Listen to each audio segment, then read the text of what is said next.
All right, I'd like to tear a little bit deeper into the Yamaha Grizzly 350 clutch assembly here. I've showed you how to remove cages. I've showed you how to remove and rebuild the movable sheave, how to replace the fixed sheave there, also how to remove and replace those belts. And how to do that correctly. You want to make sure and check those videos out if you have not watched those already. Before I move into the clutch assembly a little bit deeper still, I'd like to give you guys a chance to let me know what you guys would like me to do next on this Yamaha Grizzly. Comment below. I'm going to give you a handful of different options, and I want you guys to pick where I go from here. So we've got the rear end that we can tear into. I want to show you a little bit deeper into the rear differential, how those gears work, what the common problems are there, how to replace bearings and seals. I also could get into the carburetor. I could rebuild that carburetor for you guys. I could show you how to remove that carburetor. On the left-hand side of this Grizzly, we have got the charging system. We've got the stator and the flywheel. I can show you the tools that you need for that, as well as show you how to replace and remove those components as well. The other thing I like to do is an oil change on this four-wheeler. If you guys comment below if you'd like to see me do a complete full service on this Grizzly. I like to go through the engine oil, the oil filter, spark plug, air filter, show you some of the stuff that we use, some of the oils that we use to go through that. Also, change the differential oil on the back end. So a couple different options, a couple other options for you. I'd go through the top end on this. At some point, I'd like to show you guys how to split that crankcase and rebuild that engine from the ground up. But I wanted to give you a couple options. Please comment below on what you'd like to see next.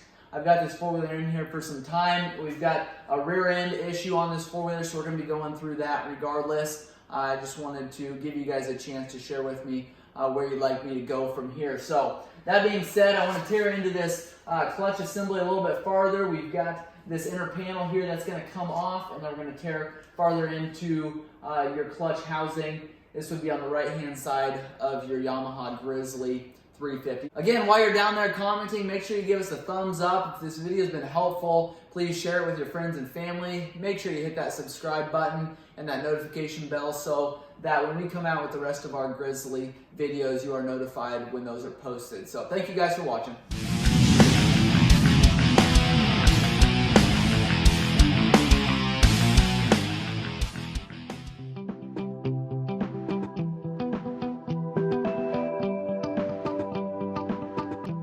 Okay, we've got this fixed sheave that we're going to take and pull off of here. No bolts underneath of the fixed sheave here, but we just want to make sure that we get all those 10 millimeters all the way around there. We've got a clamp in the back.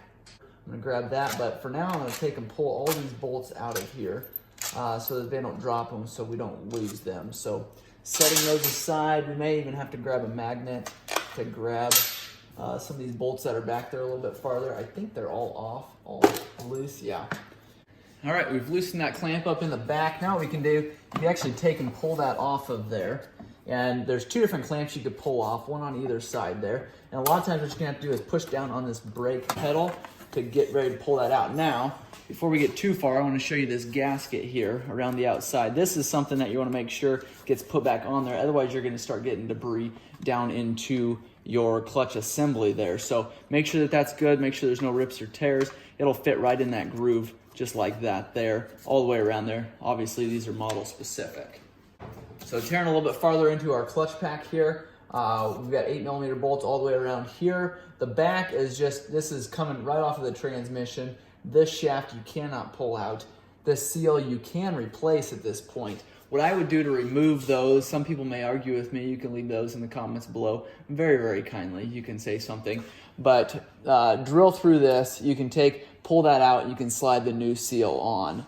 So that's fairly easy to replace. Now, if you're getting oil into your clutch assembly, more than likely it's this seal here. This is a fairly common problem to go out because this clutch is spinning all the time, nearly all the time. So this is a fairly common seal to go bad. Down in here, there's not quite as much movement. Obviously, not near as much dirt and debris gonna get into this area here. So not as common of a seal to replace. This one is. Now, I would suggest, as easy as this is to pull off, I would suggest pulling this off to replace this oil seal. Just keep that in mind. Okay, there is going to be oil in behind this cover. So we've already drained the engine oil on the other side. I've showed you how to do that in my oil service video, my engine oil change video. But there'll probably be a little bit of oil in this housing still.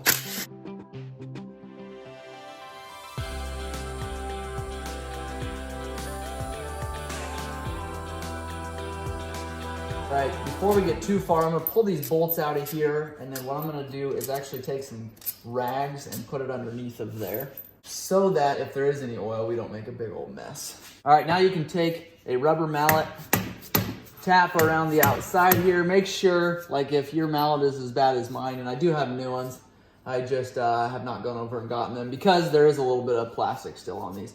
You can just tap around the outside of this cover. A lot of times it doesn't take much to break that free, and then you're able just to take and pull that off. There is your centrifugal clutch housing. There's your inner centrifugal clutch there, your outer housing, your bell housing. This is a one-way gear here. I want to show you that quick before that drops out of there. This is a one-way gear, so sliding that on there, you're gonna be able to turn it either direction there, okay?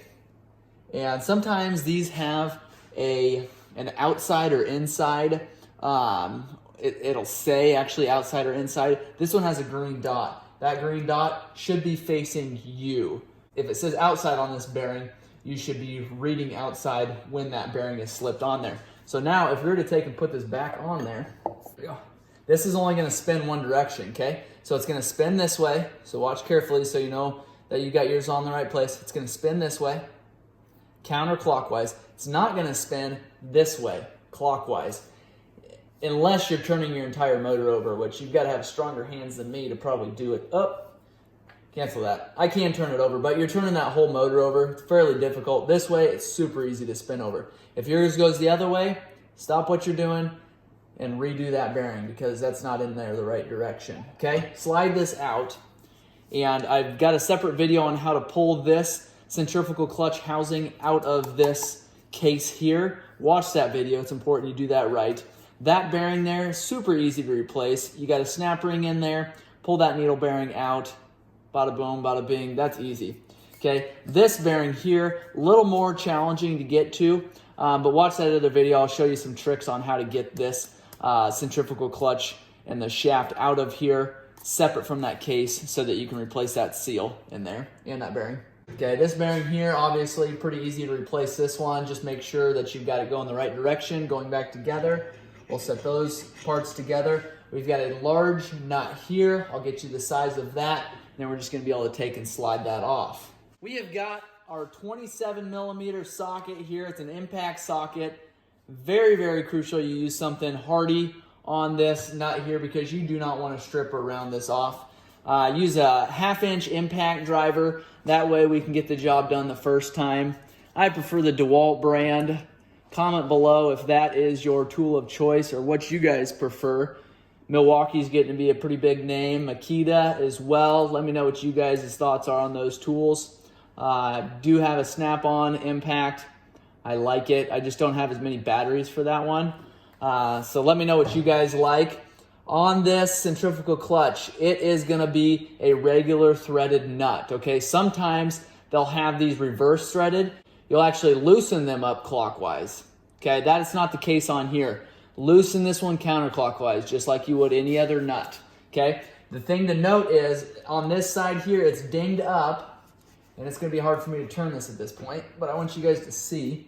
It's dinged up right where there's a groove on your actual shaft there coming out. So, make sure that going back together, you put a ding in that nut. What that does is, because it is not reverse threaded, that where you ding that up there, that's going to keep that nut from spinning off of there. You've got a lot of pressure on these clutches and the spinning back and forth and the reverse and the stop, and all of this is tied together. Remember, this shaft is on here, your clutch is on here. You throw your four-wheeler in reverse, it's going to jerk your shaft this way. You put it in forward, it's going to jerk your shaft this way. You don't want this nut coming loose, okay? So that is why you ding that. It's important you get that ding. So what I do is when I get that nut tightened up there, I just grab a little chisel and a little hammer very carefully because you don't want to ding up this shaft here. You also don't want to ding up your clutch.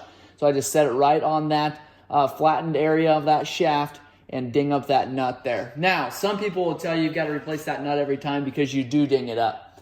I will say you can reuse it a couple times. I wouldn't continue to ding up the same spot that you are always dinging up because what's going to happen is That's going to get loosened up. You're going to potentially break a piece of metal there. Then what do? You have a piece of metal inside your centrifugal clutch housing. Not a good thing to have inside of that housing. So keep that in mind.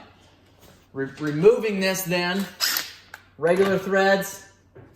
Now I just use my hand here and I'll take and hold it. If you don't have a impact driver like this, if you've got a pneumatic one, that's fine, or an electric one, or a battery one, you can a lot of times just hang on to these clutches with your hand. Now, if you're trying to do this by hand, you're going to have a tool from Yamaha that you can hold this centrifugal clutch with. Otherwise, what do you think is going to happen? You're just going to spin that motor, and that's not going to work very well. So make sure you use the correct tool. If you're trying to pull that off by hand, I would just invest in something like this because you will use this more than you know. It's kind of like owning a skid steer. Like, you'll just find reasons to use it after you get one. So pull that nut off of there. You don't have a washer right there. Now we're able to just take and slide that centrifugal clutch off. That's all there is to it. Now, a lot of times when you buy these aftermarket, and I'll get you a couple different brands below there. I'll put in the description of what we like to use. There's a couple knockoff brands that I'd try to stay away from.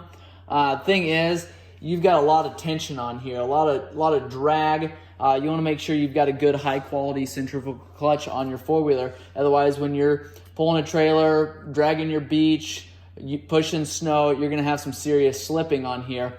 Could be your belt, could be this centrifugal clutch here. So keep that in mind. You want a good quality clutch. I'll make sure you guys get one of those if you order that from us. So if you guys can see here, and I think you can, there's actually 2 holes down on the bottom side here. Those go down into your crankcase. So it's very, very important that you don't drop any kind of dirt and debris down into this area here. Make sure you don't drop any kind of washers or nuts in down into this groove here, or up here. There's another hole up here. Okay, you want to make sure that you don't, because if all you're doing is replacing your centrifugal clutch or replacing this gasket here or replacing some seals, you don't want to have to tear your bottom end completely down. That being said, if you do drop something from the top end all the way down into your bottom end, you should be able to stick a magnet in this side here and pull some of those particles out. Now, if you drop a big old rock in there, probably not going to be able to get that out with a magnet. So keep that in mind. It's going to have to be something that's metal, and it's going to have to be kind of in the right spot for you to be able to get in there with a magnet and pull that out. But that may be something to check if you're rebuilding your top end. Maybe your circlip drops down in there.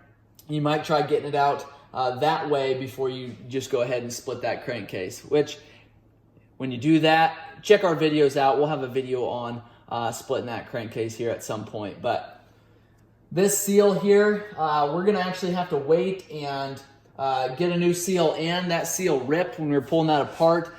Whether it ripped or not, you want to make sure you replace that seal when you dig into this centrifugal clutch area. So again, if you guys have questions or comments, make sure and leave those below. I appreciate you guys' feedback on these videos. I hope that they're helping you guys out. Give us a thumbs up if they are. Share with your friends and family. Comment below some of the things you'd like to see next. We can replace the starter on this. I've already kind of told you what some of the different things that we're going to show you guys next. I want to let you guys give me a little feedback on where to head next. So appreciate you guys watching.